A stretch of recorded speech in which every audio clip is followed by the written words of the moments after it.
Ocarina of Time is probably one of the games with the biggest history when it comes to speedrunning. Over the last course of years, there have been a lot of changes to the route, and considering that this game had its first speedruns probably at around 2004, it's actually quite insane how far this game got. And even though there are a couple of videos explaining the history of Ocarina of Time speedrunning very in depth already, let's go through it really quick with the essential points in mind. The entire thing started with Ocarina of Time being ran glitchless, and glitchless as in glitches weren't allowed. There were a couple of exploits found already that were fairly well known, but none of these were actually allowed in a speedrun. Along with glitches being banned, things like getting out of bounds was banned as well, and even save quitting. You were not allowed to save the game and then reset your console. And additional to that, back in the days, real-time attack runs weren't really considered viable as the games were too long. So people used to record segmented runs, breaking the game up into 25 parts or more. This also came from the fact that people were more focused on actually optimizing the game rather than having a world record or anything like that. Even the concept of world records wasn't as famous as it is nowadays. People were mostly interested in how low the game could go and not who could beat it the fastest. There was no real competition sense. And one of the most famous examples of these runners is TSA. His runs were considered godlike back in the day. He was uncontested with his segmented speedruns of Ocarina of Time. But if you go back to his videos and check the movement, you're gonna be disappointed. It is way behind the standards of nowadays runners. And not only that, TSA was found cheating.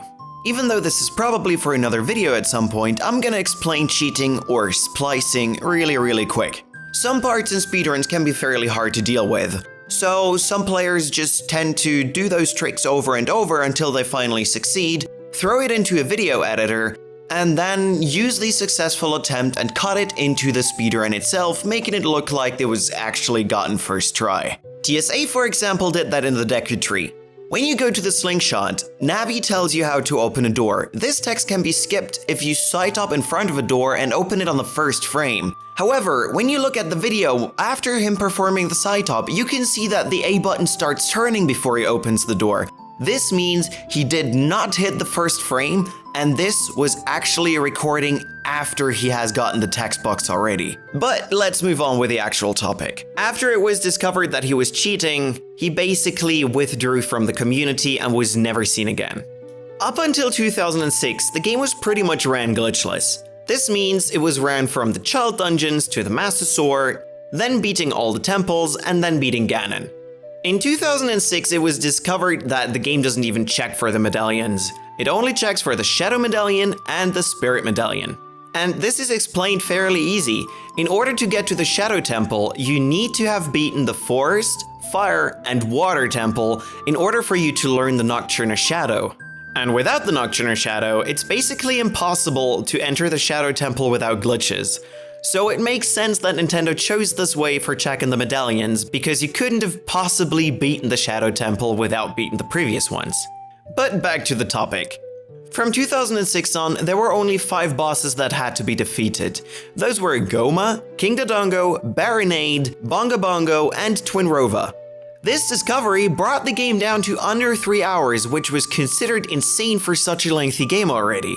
And unlike nowadays, back in the days it was actually the Japanese players dominating. But maybe that was because the next trick was already being discovered. While the Japanese community was set on lowering the times, the other players already found a glitch that would break the game entirely. But this trick was so complex in comparison to the other ones that the understanding of the game back then wasn't enough, and it took months for them to even use it in speedruns. This trick was the reverse bottle adventure. A trick that was discovered in 2007 and first used in 2008 for speedruns. The trick messes with the bits in the memory and allows for the player to rewrite them. This means that he could give himself items and medallions he hadn't previously obtained. Considering how low level the glitches that existed were at this point, this was probably the most advanced technique available and was way ahead of its time.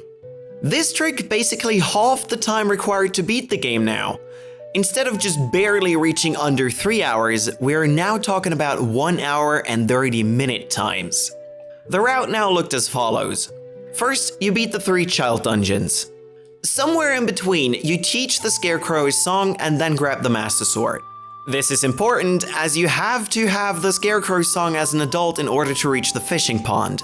So you obtained the hookshot, learned the Scarecrow's song, and then entered the pond. In here you performed a glitch called Steal the Rod. This glitch allowed you to leave the fishing pond with a rod on your B button. With the right technique, it was possible to turn the fishing rod into a DQ stick. This DQ stick could then be turned into a bottle on your B button. The last thing now was to obtain the broken sword, because this allows you to write the shadow and the spirit medallion into your inventory.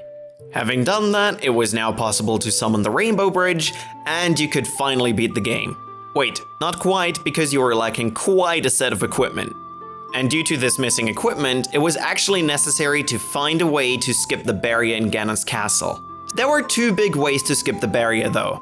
The first one is entering and exiting the spirit trial for roughly 30 times.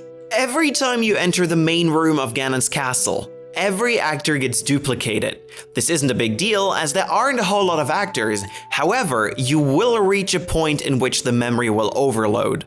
And by doing so, a couple of things won't get loaded anymore, and the first thing this applies to is the barrier in Gannis Castle. So you just enter the spirit trial a couple of times and eventually the barrier will disappear. Eventually though, a better strat was found.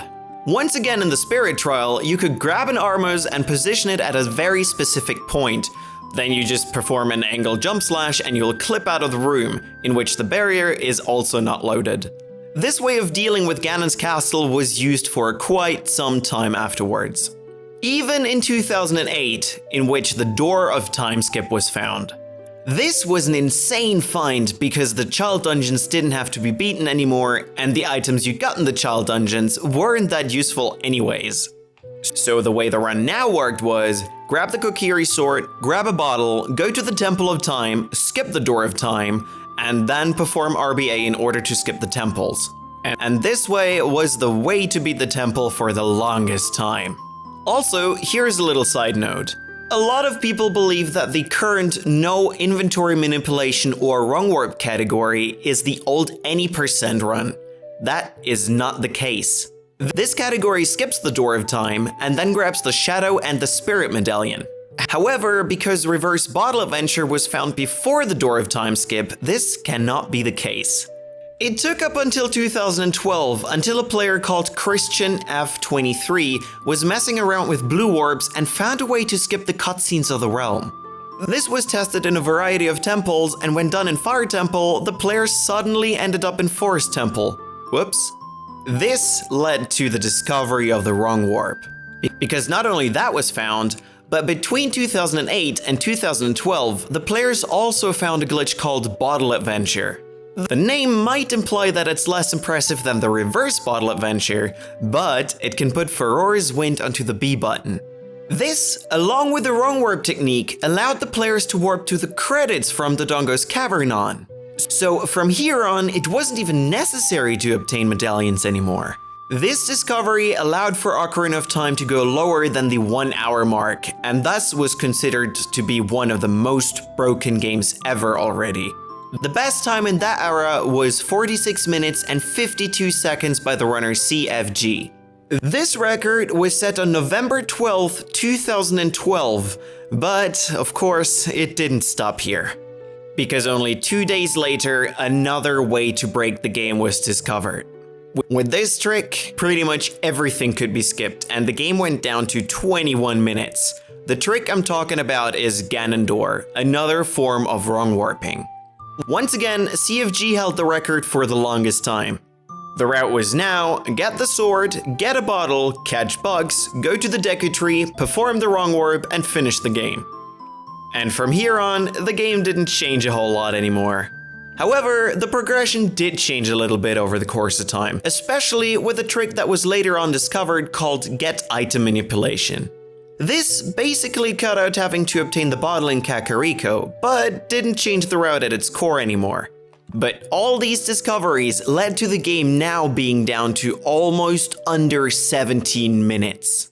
It's just insane to see how the game evolved over the last decade. And who knows, maybe there will be another game with the same evolution in the future. Thank you for watching our little video on the evolution of the Ocarina of Time any % run in a nutshell. I hope you enjoyed it, and if you did, well, you basically know what to do. There is this subscribe thing, and this like thing, and this channel thing, and other videos, and you know the drill.